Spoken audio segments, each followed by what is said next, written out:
Bienvenidos a otra edición de Conversaciones de CRM. Hoy tenemos a John Reed, que ya mismo va a dejar que haga sus introducciones, y nos acompaña Tatiana Álvarez, que está aquí pues, apoyándonos behind the scenes.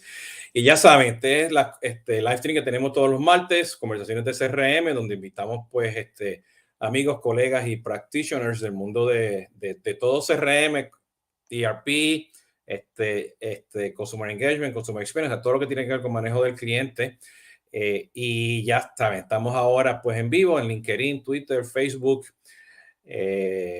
YouTube, no sé dónde más, por en otros lugares por ahí. Eventualmente pues esto va a estar en mis ediciones de podcast. Diciendo esto, John, Tatiana, welcome. Good morning, good afternoon, good evening, depending where you at. So probably you know Tatiana is here helping us with the process of post-production and comments and everything that happens behind the scene. Okay, so Tatiana, say hello. Hello, Jesus. How are you? Good afternoon here in Orlando. In Orlando. Yeah. So I'm going to let Tatiana go. I'm going to stick around here she's going to come back at the very end.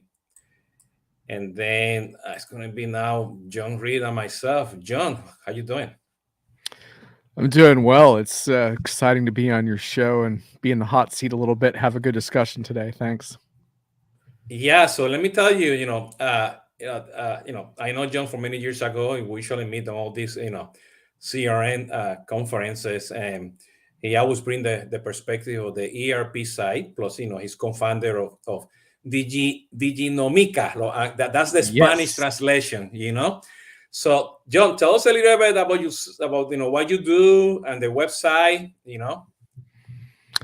Well, we started the website almost 9 years ago. A bunch of very experienced enterprise watchers, analysts, bloggers, and we wanted to create what we was hoping was a pretty unique platform for honest discussions about what it takes to change the enterprise and what digital transformation really means to customers. And so that's always been our goal on the site, is to try to reflect honestly what customers are going through. And so, you can talk about things like I've done a lot of ERP market analysis. I've done a fair amount of CX and some supply chain.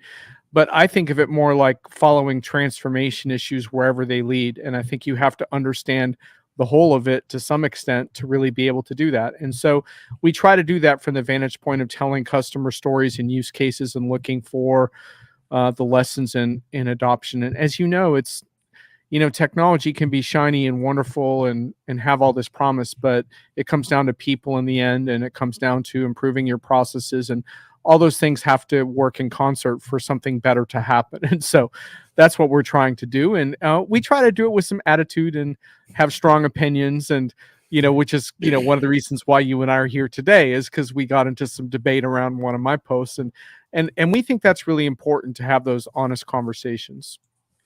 Yeah, definitely. Because one of the key things that I believe is that the discussion started with B2B versus B2C, Yeah. and one of the key things that from my perspective, doing many CRM and customer engagement and call centers in Latin America, I see this as one thing, and there's similarities, and there's we can be here talking about why everything is different as well. So that's the whole idea. That will be the key, So part of the discussion here, and let me start with the framework that I see from Latin America. B2B and B2C traditionally is, you have a long sales cycle. It doesn't matter if it's e-commerce or you need to manage, a traditional opportunity, you still need to figure out, a way to manage that. Okay. And in Latin America, usually, that could be managed by two different business units who could have, in one enterprise that could have, many agencies. Okay. And, when we think, for example, CPG, and you have to do, inbound marketing, you have to think of the vendor, who's doing trend marketing, who's going to a supermarket, to put that's one of your customers. And then you have the actual end consumer, or the owner of the bar, or the owner of the corner store, who's going to buy your product. So in Latin America, when you try to put this in one ecosystem, you need to figure out, people, processes, and most important, money, pricing, budget, and because of that, the problem that we're having today is that, well, I want to have one solution. I cannot have two solutions, one for B2B, one for B2C, and traditionally, when you go and get a CRM system, what you have your traditional lead object, your contact object, your account object, the opportunity. Okay, but now fast forward with Facebook and Amazon and everything, that data model doesn't fit in with a household model, because it's still, B2C, but, people are going to make decisions. If I'm going to buy something that's more than $50 on Amazon, my wife is going to kill me. Now, it's a process, and this is for B2B, so the data model, the processes, the economics, becomes difficult. And I see this all the time, when we try to implement, for example, a Pardot or a Marketo or a Hotspot, that many companies say, hey, we have to do something with this, and what that means that we have to do with that, well, that we need to be sure that we implement Pardot for B2B and B2C at the same time, so that's here comes the issue. Now I have to take a Hotspot with the two different data models. I integrate that with, for example, one Salesforce or one Microsoft.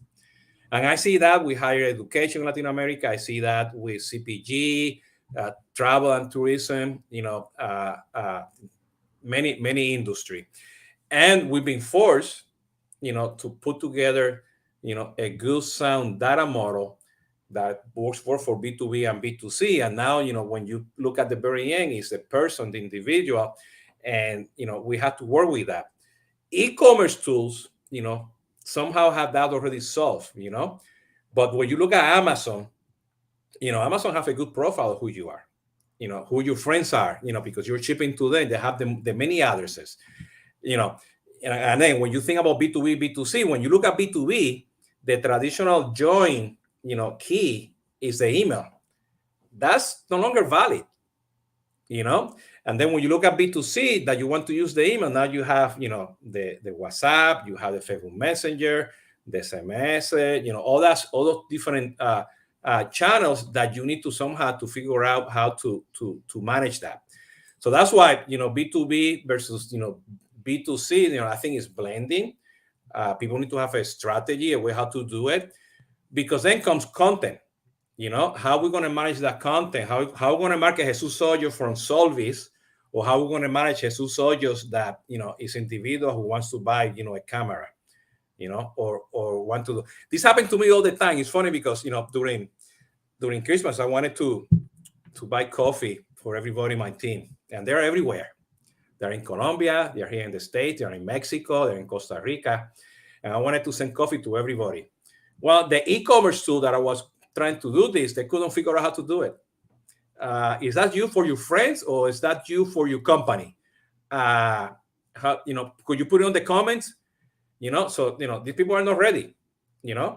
Are you a lead, or are you a new customer who wants to buy something new?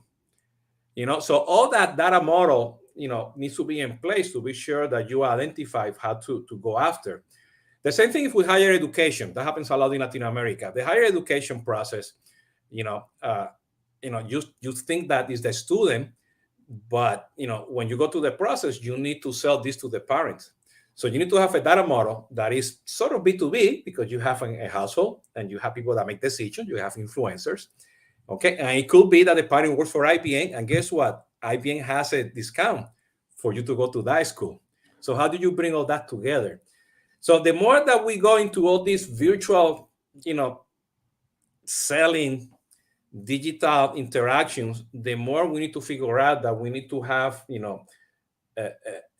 a really good strategy for both B2B and B2C, that they're going to merge, they're going to be separate, but we need to have that flexibility. That's the way I see it today.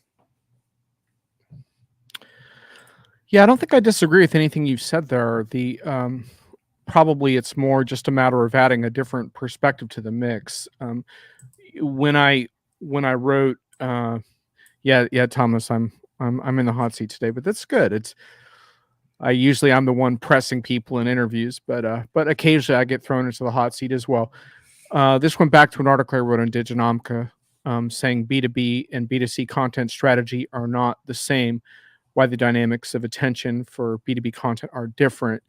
And one of the reasons I wrote that piece is because I just got a little frustrated with people on LinkedIn saying things like, oh, it's all B2P now. It's all about people. And to me, that's a very, very fuzzy way of looking at this. Now, I will grant you that B2B and B2C are blurring in significant ways, and we're going to have to become much more agile in how we approach these markets. And after I wrote that piece, you kind of challenged me and said you're doing some persona development that, for both, that's relevant for both B2B and B2C. And I thought that was great. And so you and I had a good conversation, and you brought up some of the examples. And actually, in the piece, when you write a piece like that, you're kind of like a little bit like attention grabbing, right? Because if you read further into the piece, one of the things I talk about is how fundamentally it's about how complex the sale is for a particular item.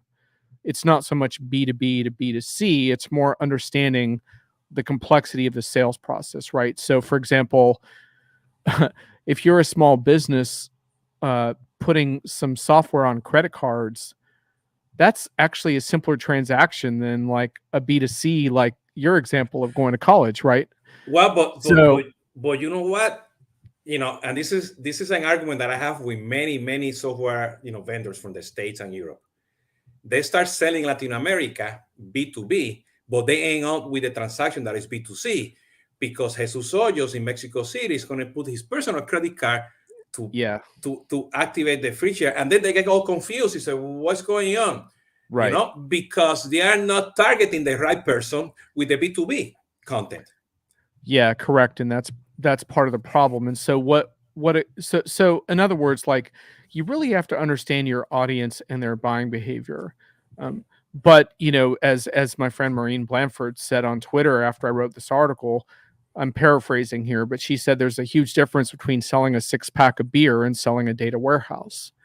And it is true in the sense that on the consumer side, there's still a lot of sales that are based on impulse purchases. And on, like when I turn on my sports television, they're trying to sell me like this basically testosterone, like Nugenics. Like they get the old ball players saying like, oh, you reach a certain age, you're losing your potency. The women in your life are going to love it if you take this Nugenics. And it's an impulse purchase. They want me to pick up the phone and dial. I disagree with that, but I'm going to explain why. Go ahead. They want me to pick up the phone and dial in that exact minute.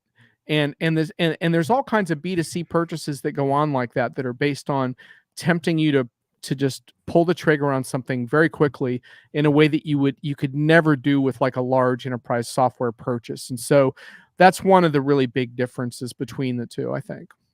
Not in all cases, but in certain products. I agree with that, but if you're just trying to sell the pack of beer, the 6-pack, you're losing on everything else. You need to, you think of the Super Bowl, you need to sell the pack of beer, the tables, the chairs, the chef, who's going to cook, you need to sell the whole thing, and then suddenly that you're not just selling in impulse, buy those 6 beers, you're selling the whole experience of go and watch a Super Bowl or have a family get together.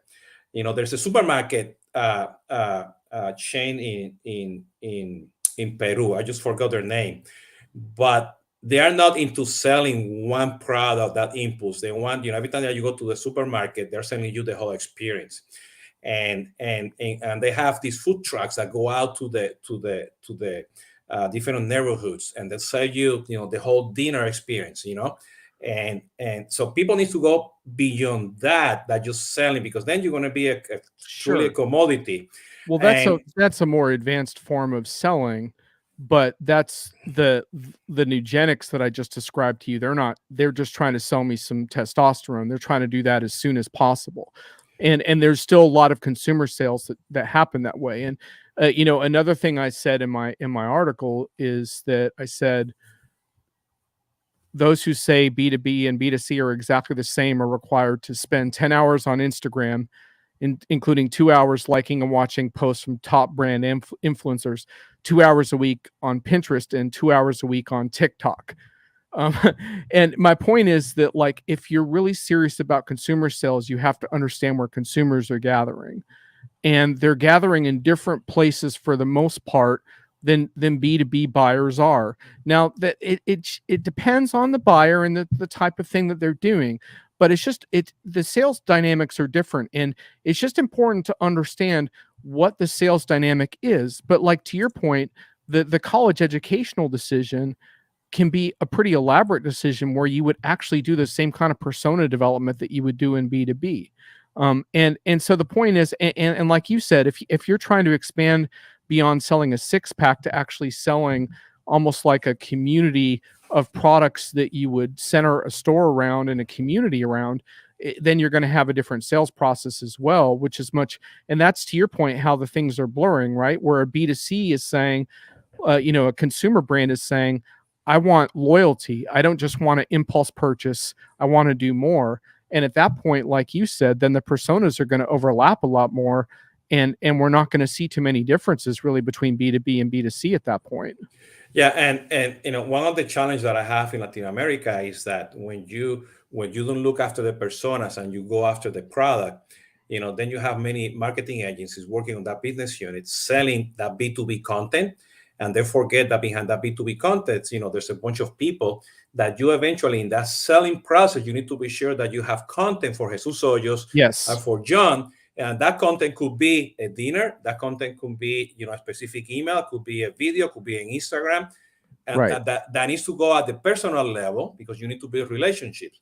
And at the same time, when you try to do B2C, and then, you have discounts, because you work for a big corporation, and you're B2C, you get that discount, then the message turns into something differently, So, and because of that, and because of the restriction that we have with budgets and technology, people want to buy, one marketing automation to do everything that I just telling you here, Right. becomes a challenge.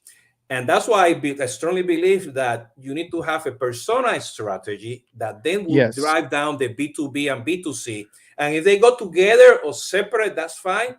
But let's Right. define the persona based on data that comes from your CDP, from your marketing Sure. automation, for your segment, BI tool, whatever that is, to be sure that you start with the persona. And that's sometimes when we get confused in the market, from that point of view. Well, I agree with you, because I think what you're saying is that one of the problems, so the key to a sale is understanding the personas involved in that sale and then serving their needs, right?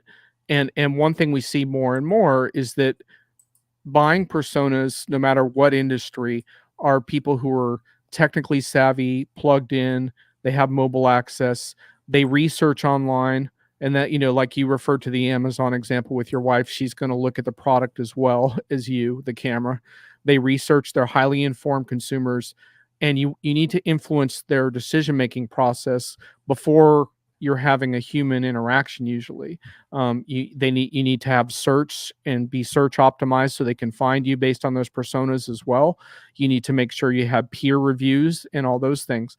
And to your point, the hard part is that the software that you're describing is not designed to serve all those audiences, right? So when you want to distribute content to all those personas, you're saying the software doesn't understand. I need individuals and businesses as part of this persona development. I don't need these distinctions in the software. I need it to be flexible, and the software hasn't caught up with your point of view yet. So I would agree with you there. Yeah, and this is the challenge that we're going to have as we start evolving from traditional marketing automation, CRM, where marketing automation, you are just an email, in CRM you're an account, and then when you go to marketing cloud or these outbound tools that you use, you're a subscriber, and when you try to Yep. put all this together, like, hold on, I have a CDP here for you.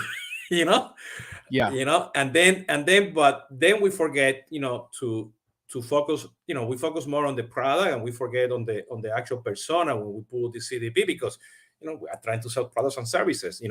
So that mindset, is a challenge that I have, especially this is the challenge that I have in Latin America, when you have a large enterprise with multiple business units selling sort of Right. to the same persona, with multiple marketing agencies, the digital marketing, the advertising, the sale, search engine optimization agency, the brand agency, and they all have different views. And then when you try to put this together, and then out of the sudden, even though you're doing B2B, B2C, you do all the marketing automation is owned by the agency. And then you're like, how do I do this? Right. You know, And I and think the point you're making is that the software to manage those processes has not caught up with what buyers need, right? So you need to do stuff, and the software is not set up to do it. And I think that's a really important point. And I think we agree on that. yeah, but now let me put this on the side of the vendors. I don't know when the vendors are gonna try to catch up with this. Yeah. They're all buying each other. They're buying different clouds. They're doing all that cool stuff out there. Some of them are doing a lot of innovation. A lot of them are doing AI. But when I look at the traditional, data model that they have within their system, it's still, for me, it's a legacy system. Right. And one of the key things that I always mention, why do we still using the lead object? Why are we treating people as leads? I understand, many years ago, because we didn't have all this social media and digital marketing, no? But now with advertising technology, there are so many ways that I can gather so many data, and bring that into the CRM or to the e-commerce to help you understand what you're buying. It doesn't matter if you're B2B and B2C, and help you, and if I help you, that means that I need to have the right content, but if I don't have the right data model, to do the B2B and B2C, that's going to be an issue. Yeah, absolutely. I mean, and this is one of my classic problems with the CRM market is I've found that the software, in my opinion, is too horizontal, and that the part of the solution to what you're describing is industry nuanced customer facing and customer management software that allows you to work with a partner, the services partner and the vendor, to say, hey, we're serving educational clients and educational constituents. I want customer facing software for that market that understands all the different personas in that market that I can configure and customize for my needs. And in my mind, part of the problem here is trying to say, oh, one size fits all. Just put in this generic CRM system and it's going to work for all these different audiences and markets. And I don't believe that's going to be the case going forward. But that's me. I'm a very industry software guy. So yeah, but sometimes even when you have a vertical solution, sometimes it doesn't apply. That's the experience that I have. If I take a vertical solution from any of the vendors in the States and try to implement it in Mexico from the CRM point of view, right, it doesn't work because I don't have the vertical solution for marketing automation, and I don't have the vertical solution for social media, and I don't have the vertical solution for outbound marketing, or right, or journeys, and so right. so because it's not there yet. That's kind of my point.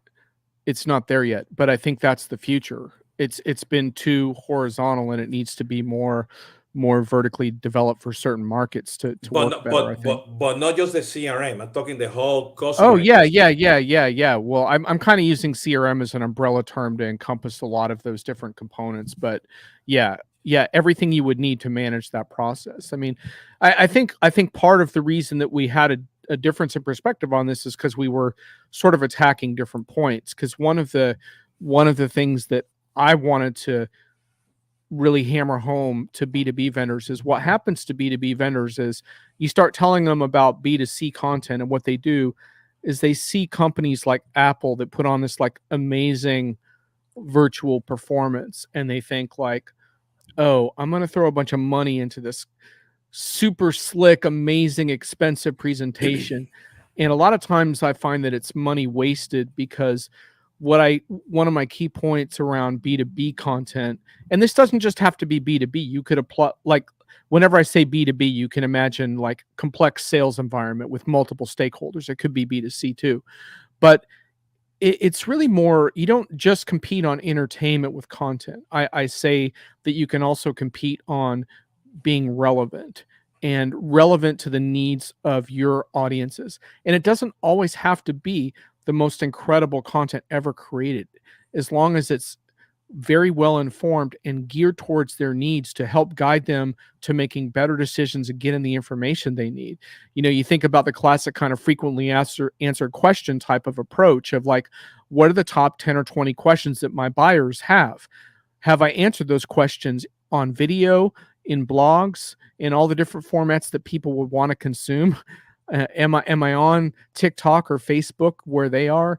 And so part of what I want B2B companies to understand is you don't have to be Apple and be incredibly entertaining, or you don't have to be NVIDIA and put on a huge show like they do to reach your audience. It's more about just being helpful and making a difference in their lives.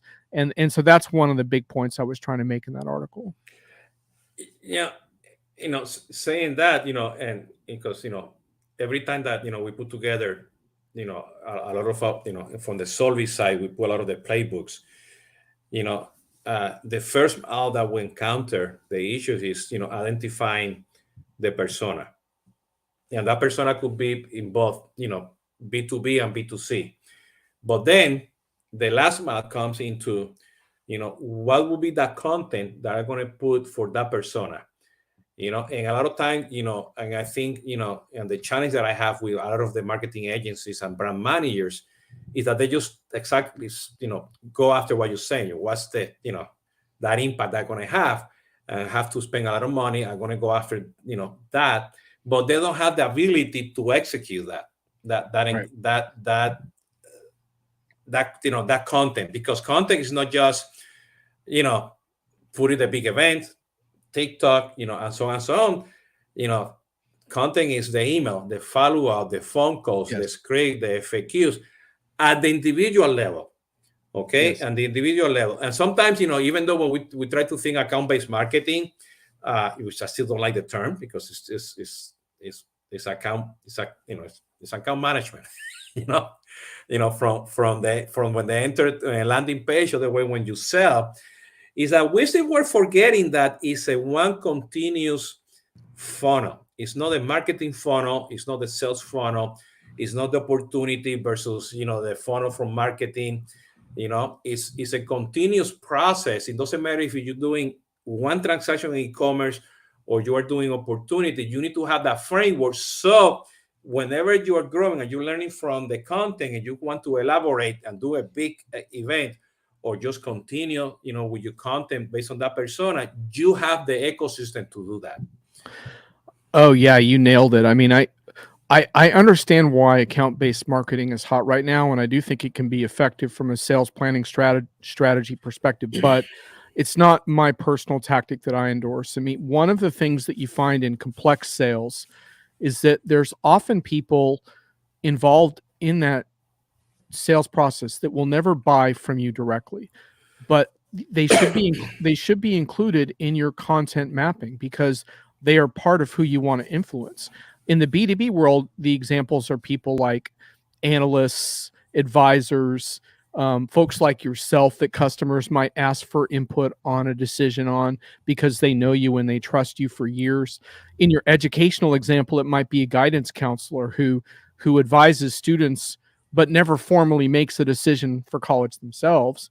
The point is, there's always people involved that are not part of that core buying decision. And a lot of times you get too tunnel visioned in the buying process and it all breaks down, which is why I talk about the importance of developing opt-in communities, because building communities around your brand is how you fundamentally address all the different people in your audiences, all the different personas year round, not just one event, one email, one white paper, but are you building a community around what you're doing that energizes the constituents and they see value in? And if you're doing that, it works. I mean, and it works in B2C too. I mean, one of the main reasons Amazon kicked Barnes and Noble's ass is because Amazon had a huge reviewer community built around its platform, and Barnes and Noble's did not. And so you wound up on Amazon because you could read all the reviews, and that was a huge value add to making decisions. And so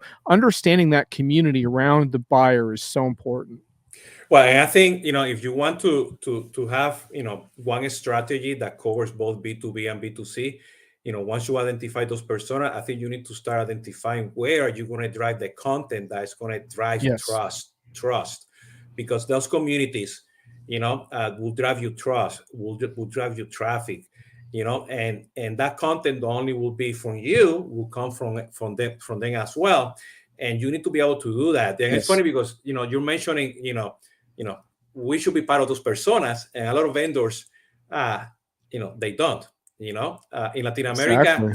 In Latin America, sometimes I'm just a PR guy, because Yeah. they don't understand, sometimes, what we do, and then, But they're underestimating you, and they're missing a big opportunity to engage you in what they're up to when they do that. I agree. And, I do stuff worldwide. I do stuff from the Philippines to South Africa and so on and so on. And I talk to many vendors, especially, when you put in, ecosystem together, and, I have a team of people that they put proof of concepts, they innovate, we pay for the minimal, minimal version of the product, or we do the freeware product, or pay as you go, and we put stuff together.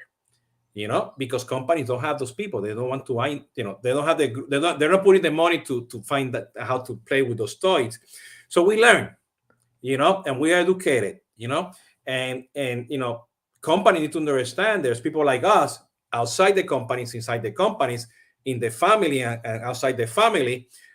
So you know how to make a decision, and make your next purchase, So that's that. I think we're missing out on trying to understand, we're too focused on the model B2C and B2B, that we are not focusing, ideally in this persona, because now, I think people are this, oh yeah, I'm doing both. I'm doing direct to consumer, so I'm bypassing, but, I used to do Dollar Shave, and I thought, with Dollar Shave, everything Right. was cool, then I go to the pharmacy, and I have to call somebody to open the freaking whatever lock so I can get something that I can buy on their website. Right. I think it's Gillette button or something like that. And I go, they lost who the persona is. They turn into something that was easy to do, B2C, into something that is difficult to do. Because they don't know who Jesus Hoyos is. They're still trying to figure out, how to sell the product versus, and I think that's the problem that we're going to have. And then going back to the challenge that we have with the vendors, that, the data models, they're not there yet. We still want to have conflicts a lot. And I think this is a blue ocean for a lot of people. And I think we need to start bringing into this conversation the actual marketing agencies, because they drive a lot of this decision, and they don't understand the technology or how to deploy this sometimes. Yeah, I watched a webinar a little while ago on LinkedIn research department on what they have been learning about B2B buyers. And one of the stats that jumped out was that buyers are only in buying mode. Like 1 in every 5 buyers with a budget is in buying mode at any one time. So, and that's a B2B stat for this study, but it could certainly apply to many.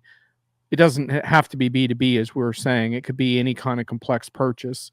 I'm sure the stats are similar, right? Like, you're not in the market for a house, like maybe 1 in 20 people are in the market for a house or whatever, right? So the point is, when you limit yourself only to that buyer who's actively buying at that time, you're missing out on this ability to reach people in a much broader capacity. And so that's why these approaches need to be mixed, because yes, your lead gen people are going to expect you to continue to generate leads. Of course, we all understand that. But lead gen runs dry because people get sick of it. You know, I've had a bunch of businesses that way where I would tell the owners when I was advising them, like, please stop blasting your discount emails because people are unsubscribing. You know, they really like your content, and you're just it's like agriculture. When you farm the soil too much, you can't grow anything. That's the problem with this lead gen mentality, is you keep churning over the contact database until everyone is just sick of you. And whereas if you actually thought about how can I make a difference in these people's lives, it's a totally different scenario. And anyway, I think it's that to me is the takeaway here, is what you're saying, is that think about it based on what your persona needs, and keep an open mind about who those personas are, and figure out how to reach them with content, trust, and relationships throughout their life cycle, you know. Yeah, something that I'm seeing a lot, now with everything that, with the new channels for messaging, and be able to do a quick meeting with Calendly, or those, uh, calendar tools, now, there's new term out there, revenue acceleration, which is, I believe, is the other side of blasting lead gen. You try to start engaging as soon as possible, but then when you start having the conversation, there's no content. And I see many people that, I set up the meeting, or I do it, a Facebook Messenger or WhatsApp to engage. And then when I start looking, they send me back to the page that they have, the FAQ, or they send me to the community. I already went through that. If you want to accelerate that process based on the persona, B2B or B2C, you need to engage me with content that is unique, is different. And that's when you start building the relationship. And because of the lack of content, that revenue, acceleration sometimes will get lost because you don't have the content to engage and start building that relationship. Right. And that's why I've said for a long time that salespeople need to become advisors, because they need to be able to know enough about your journey to say, hey, I've worked with a bunch of people in your situation, and here's what you can do next to advance yourself. And I know how to do it. And here's what other people in your situation have done. And I'm going to send you content that shows you how to do it. And, it's really interesting because every industry and company has to think about this differently. In our world at Diginomica, we spend a lot of time documenting customer use cases, because it's very, very important in big enterprise software projects to understand why a company chose a particular product, what industry struggles they were having, what challenges they had during implementation, all of that stuff. And the hunger for those use cases hasn't gone away, despite the fact that there are peer review sites out there and things like that. In the B2C space, you can often learn everything you need to know. Like, Amazon doesn't interview customers and tell their stories. You can get what you need to know just by reading the reviews. So a lot of it is understanding your industry, but a big part of this is, like you said, thinking about lifelong customers. It's less and less about selling someone a product one time, and it's more and more about engaging their loyalty over a long period of time. And so that's the challenge, whether you're B2B or B2C, is the same one, which is, how do I earn your trust and how do I keep it? And both those things are really important now. You're saying that, we had a project many years ago with, one of the major universities in Mexico, and they needed to bring traffic and reviews from Yahoo Answers, which is no longer there today. Yeah. It used to be Yahoo Answers used to be a big deal in Google search. It was like the biggest listing. Yep. Yeah. So we put together a community, and that community, through social media, they were able to move that community, okay, to this. Now, the people doing everything, the conversations in Yahoo Answers, they moved to this new community, which was an internal community with FAQs, advocates, all the, the way it needs to be, and the strategy was let's focus on the personas. And at the very end, they identify around probably 7 or 8 different personas, and that turned out to be a mix of B2B and B2C. and they were able to take that traffic, that content, and move it. Okay, that was probably like 7 years ago, and the good thing about this is that it wasn't just that strategy to bring them over, but it had search engine optimization, it had social media posting, it had blogs, it had videos, it had local events, it had micro events at each particular campus.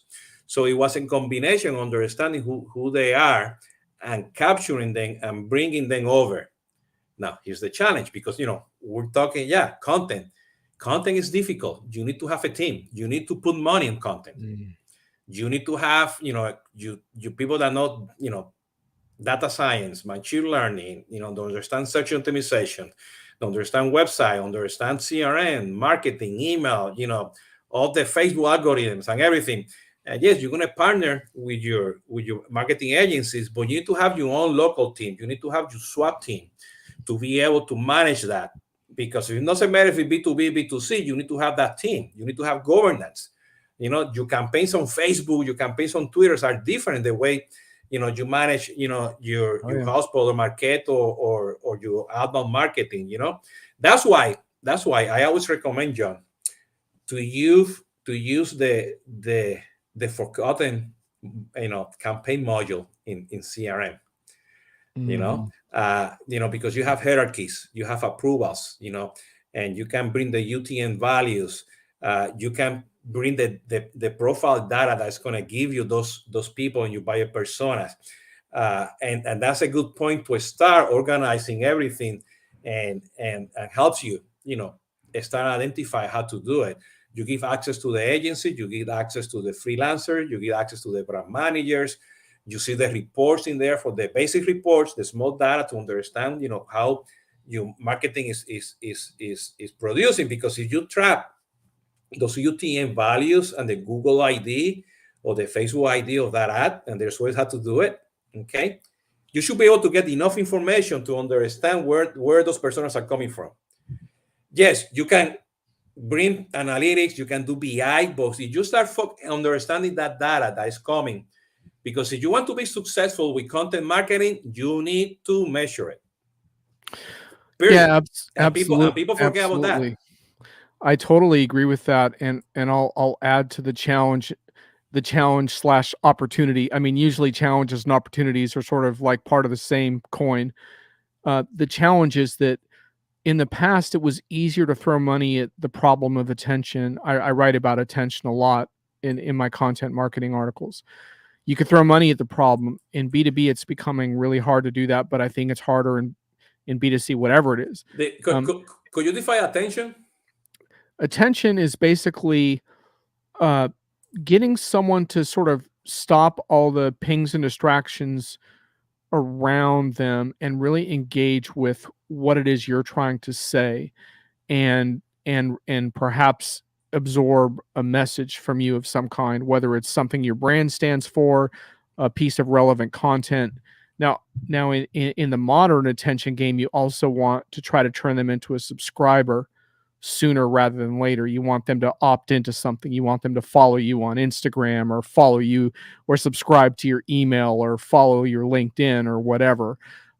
So you want to earn attention, but you also want to hopefully earn a subscriber. And buying attention, like by advertising, is getting harder and harder. And so marketing and sales could buy attention, but earning attention is not just a marketing sales problem. It's an organizational and culture problem. You have to get everyone in your organization on board with sharing meaningful content when they can, and you have to give them permission and social media platforms to do that without telling them that's not part of your job. We don't want you speaking publicly, all of that stuff. It's a culture change issue that has to happen around that. And people aren't used to it because they're like, oh, I'm busy on my project all day long, so I don't have time to do this on Twitter. I don't have time to do that. But they're the expert. And if the expert isn't chiming in, your marketing people can't do that. They can't do that on behalf of that person. The marketing people aren't capable of doing that. And so this is one of the big challenges. Content marketing is very powerful, but only if the entire organization embraces it. And that's why you need to have, people need to set up budgets to have Yeah. a dedicated team to do that.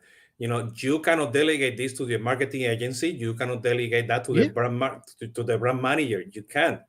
It doesn't matter if you want to do both B2B, B2C, or direct to consumers. You need to have it. I mean, that's why I wanted to ask that, because sometimes we go too fast. And I think you say something that's really key. And I think we have like 5 more minutes, but I think this summarizes everything that we're talking about here.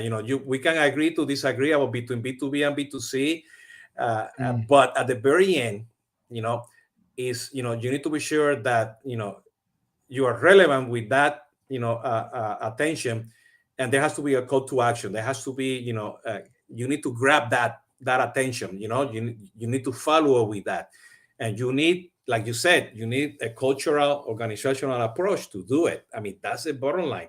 So my advice to a lot of companies, based on that, because I don't have the money, I don't have the people, invest. Try looking to do something agile, do proof of concept, fail, learn, do it better next time, start putting more money. Don't place an ad on TV yet. You can do it. You can find ways how to manage it somehow to be able to do it. But at the very end, people need to do it. They have to do it. Yeah, totally. And I don't think we disagree too much on B2B and B2C. Really, it's the terms are limiting. It's more about understanding how buying is changing in your industry, and how are you going to address that, and how are you going to serve those customers better than you have in the past, and overcoming those obstacles. The one final thought I will leave you with that I believe is really important is that a lot of what vendors are doing to try to supposedly help solve this problem is they're selling a shiny new toy called AI. And they're saying that if you buy this expensive shiny AI toy, we can predict what your audience needs in real time and serve that up. They're not totally wrong. I mean, recommendation engines like YouTube's, Amazon's, and Netflix's are very powerful. And those are real-time recommendation engines. But there's a limit to that. And that's why I talk about opt-in audiences and eventually moving from an opt-in audience to an opt-in community. Because the thing is that I don't believe that AI can know what's going on in my life or any consumer's life. It changes too fast. One moment I'm working, the next moment I'm texting my friend, the next moment I'm hearing from my doctor. AI doesn't know all of that. So the whole goal is to churn your audience into subscribers and followers, and eventually into a community. Then you don't have to guess what they're doing all the time in real time with AI, because they're coming back. They've given you permission, and that permission is everything. The permission is, go ahead and bother me in the future. Of course, to your point, when you bother them in the future, you better bother them in a good way with good content and good ideas, or they're going to unsubscribe. Yeah, this is funny because and let me take the Amazon example. We mostly, because of the pandemic, we mostly buy from Amazon. We try to diversify, buy local as well. And I buy, I'm Puerto Rican. I buy Puerto Rican coffee, Puerto Rican products in Amazon that you can find them when I don't find it here locally in South Florida. We buy the traditional, Goya products as well, and the avocados, all that cool stuff, So we have Amazon Prime as well. I think we have like 20 Alexas in the house, Yeah. And then if I go to Amazon Prime and say, Echo, can you play some salsa music? Here's a station you might like. Salsa on Amazon Music. Mark Anthony. Every single time. No, that's wrong. Because I might switch. I say, could you play some classic music? Or some classic salsa music, or do this and that, boom. They're selling me a product. They're selling me a product. Tatiana is laughing, so I'm going to bring her over. Yeah, but Yeah, turn the music up, man. We are rocking out. Alexa, volume up. Well, the thing is, the lady's mad at whatever son that he has, that's having on the other side of the room. But that goes to your point, we're trying to sell, the AI, B2B or B2C, but we are not truly focusing, on Right. on understanding who the customer, who the persona is. Exactly. From that point of view. So, and to your point, if the AI makes a mistake, it really hurts the whole relationship, because now you feel like Amazon doesn't really know me at all, because I thought they did. They tried too hard. They didn't respect the limits of their technology. They tried to say, "Oh, we know you really well," and it's like, no, you don't. No, they don't. So, and again, that goes with B2B, B2C, because I can just, Absolutely. I can say to Amazon here, hey, Amazon, I need to buy, paper from the printer. Is that for your office? Is that home office? Because I buy stuff as well, B2B stuff Right. to Amazon, So, and I buy stuff in Mexico to deliver in Mexico for service, So I'm B2B or B2C. Okay, so at the very end, I think, we need to focus on the persona. I like your thought about, attention. I think that's very key to be sure that we can understand that.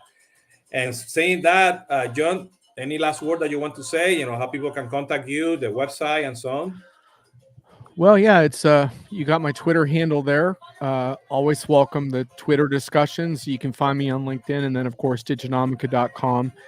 And I really appreciate that you advanced this conversation, and that you challenged me on Twitter so effectively. And I think because we have really different perspectives on what we're doing with this, it makes for a really great discussion. So thank you for that opportunity. No, perfect. I think we need to engage more in this conversation, because sometimes we throw out terms out there, and when we don't engage, we don't grab attention, it gets lost. Exactly.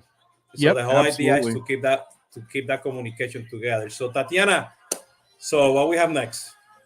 Well, Jesus, this weekend we will have Tomando Café with you again, and our guest, Jose Luis Varela, VP at Salesforce. And you will find all this information soon in our blog and in all our social media. Yeah, and next week, the next podcast is going to be about password management within all these tools that you have in your ecosystem. Two-factor authentication, how that's going to help you customer experience. Let's see how that goes. Good luck with that. Yeah, John, thank you so much. I enjoy really the appreciation. My takeaways, grab, go for that attention, grab it, turn that into something that is actionable, and you need to have content. Doesn't matter if it's B2B, B2C, you need to drive that content. Okay. And people who are listening, spend money on content. Start doing that, put your governance, put your strategy together on that one. Okay. So saying that, I